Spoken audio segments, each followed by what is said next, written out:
Year 6. I hope you're well and have enjoyed the snow over the last few days. It was good to see you on the Zoom call this morning because I'm doing this on Monday morning, and to see what you've been getting on with. Now we're going to go through a system called the CAROLI Linnaeus system of classification today. It's a type of system for classifying animals and organisms based on specific criteria. Now, to be successful in today's lesson, you're going to need to understand why he thought the system would help. You're going to see how he classified organisms, and you're then going to classify animals and organisms yourself using the two-word system. So at the end, each animal or each element that had been classified within the system had a two-word grouping. And we'll go through that. First thing we're going to remember, looking back to last week's word, there were two types of plant that we classified as last week. Can you just see if you can identify what would be under each of these boxes, these blue boxes? So think about plants that have a system for transporting water and plants that do not have roots or a stem. So think about what those two groupings of plants are. See if you can note that down. Pause your video while you're doing that, please. Great stuff if you've managed to spot the first one of vascular, and then the second one, the antonym of vascular is non-vascular. Okay, so we've got those two groupings of plants. The much more common ones we think of are vascular plants, so they're the ones that draw up or transport water and nutrients from the soil and move them around to the constituent parts of the plant so that they're able to flourish. Okay, guys, so we looked at those non-vascular plants. Now we're going to think about a word that's pivotal, really important in CAROLI Linnaeus's life and the system he developed. This word is taxonomy. Okay, so taxonomy is the idea of defining and classifying groups, mainly of biological organisms, but it can be used for other things, which we'll look at in our usage. So it's a word which basically means grouping and defining and classifying things based on their characteristics. Okay, so it's kind of what you've been doing recently, taxonomy.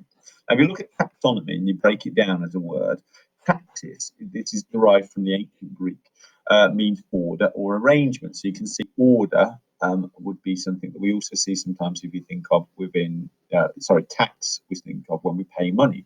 So adults, when we pay, part of our pay every month goes to the government to pay for services. When you buy something, part of the cost of the thing you buy is the tax, which is paid to the government. And that keeps order in the country. The fact that the government has money to do things allows them to keep order. So taxonomy is made up of tax, nomi, and nomos is law or science. Okay, so again, that it's basically order in science. Okay, that's kind of what the word means when you break it down. This is a picture which we'll look at later, which is the groupings which he invented as part of his system. And this is a system of taxonomy. So a synonym, a word which means the same, is nomenclature, and we'll look at that word later on. And catalogue. So we know from catalogues, if you wanting to buy something, you're thinking, it's Mr. Spring's birthday today, I know he likes football, right? I will go to a football shop catalogue and I'll look in for the best team in the world, move past them, then look at Newcastle and go into that section. Okay, so you look where things are classified. Okay, then antonym, so the opposites of a system or a taxonomy would be chaos and mess. So if you've got things that are completely chaotic, they would be unsorted.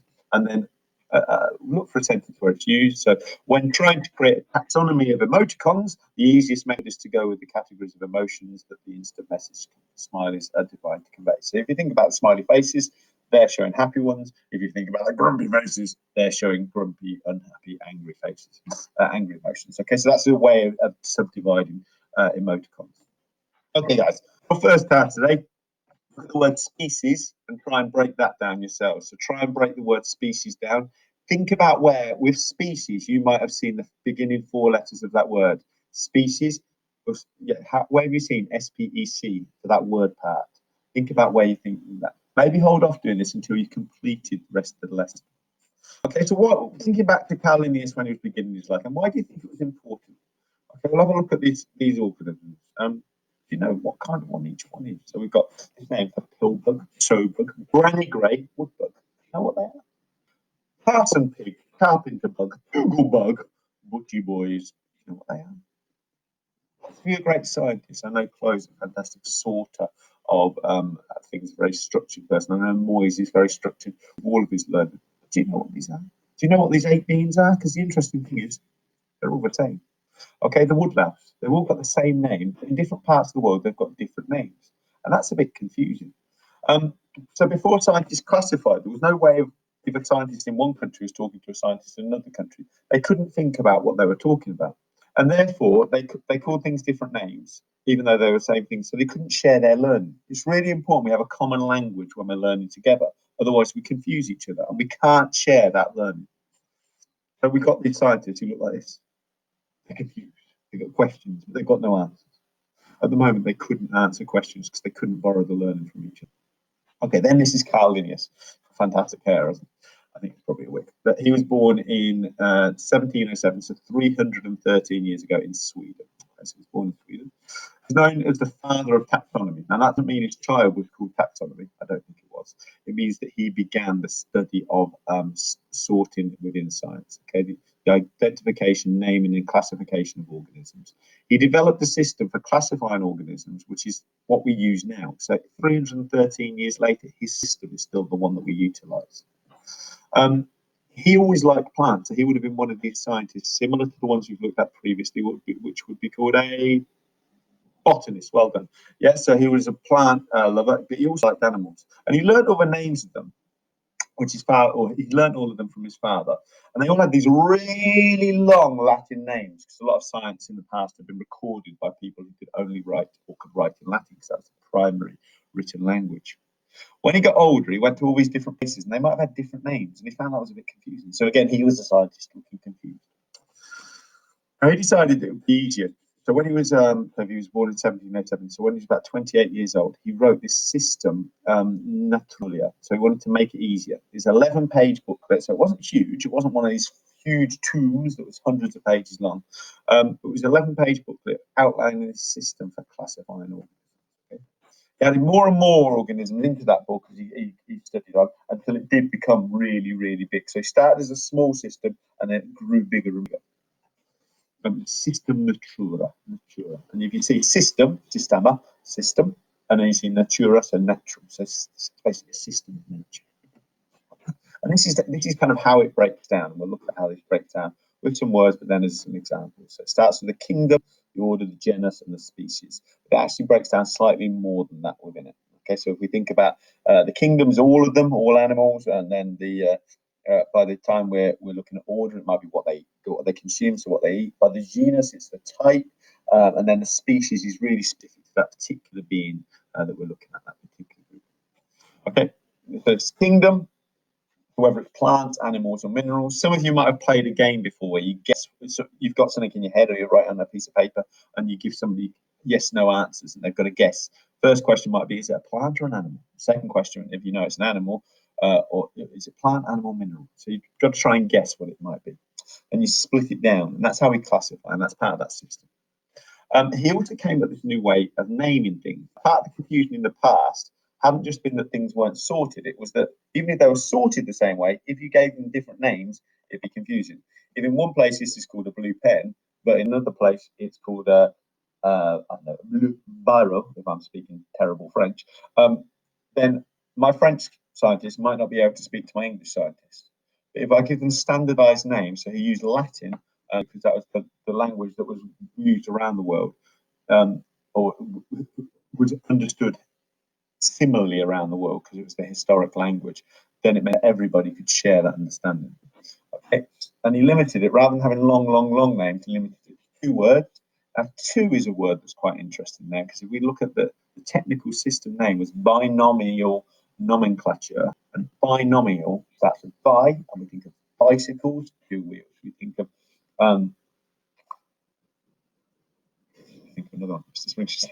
I can't think of anything that's got 2 bi. So if we think of triangles is 3, triathlons is 3 events: swimming, cycling, and running.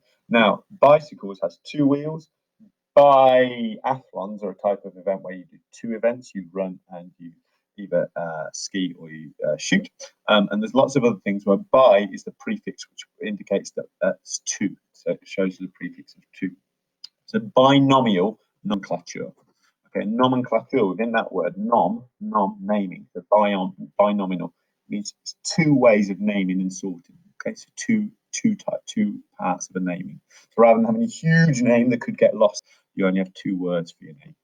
Okay, here's a tomato as an example of binomial nomenclature. Now, before Linnaeus was around, because this is an organism, it was called a Solanium CAROLI LINNAEI Tabasco Polis Pinatis Incisis Racimus Simplicibus. And obviously, my pronunciation is perfect, or maybe slightly off. You're right, you can have now, that was tricky. Even for great linguists like myself, that was tricky to say. So it became simpler because it was Solanum is the genus and Lipos, just bring speakings, oh great. So Lycopodium is the species. So it's now got a name of a genus and the species. And we'll look at how that works in a bit. But people can start to remember that. They can start to sort things and remember the namings that have been given to them.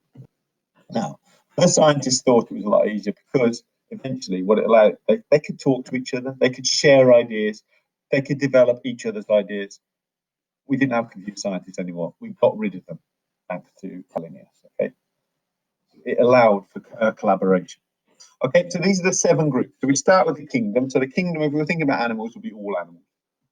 Then we might think about our phylum. Okay, so we could think them sorting within the kingdom. We could think, say, vertebrates.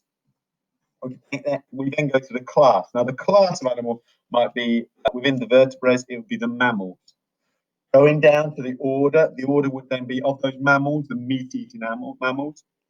Then within the family, so within those meat-eating mammals, we've now got only the cats. Then we look at the genus. Okay, so this is the type of cat, and finally we've got the specific species down there. That's the 7 groups. If we look here, it makes a bit more sense. Got an example here of rather than the cat, we've got a dog. Okay, the name is made up of the genus and the species. So the genus is the type of dog it is. Okay, so the type of carnivore or meat-eating mammal that it is, and that's a canis. And then the species within that, it could have been a jackal or a dog, but it's only a dog, so it's called a canis lupus. Okay, a jackal would be called a canis, and then something else rather than a canis lupus. So it narrows it down, but the name itself is made up of those 2 final elements, the genus and the species. Okay, so this might make a little bit more sense if we look at it. So some of the classes you might be familiar with. So we have look here. We've got the animals, and they're split into those 5 sections there. And then once we've got the phylum, which is that yellow element, we can then break that up into the class. So with a vertebrate, we can break it up into whether it be a mammal, a reptile, an amphibian, a bird, or a fish. And an arthropod could be split between a arachnid, insect, or crustacean. Now we'll have a look at a couple of specific examples. So we'll start by we look as we go all the way down those 7 sections. We can see that there's one being which is in all of these.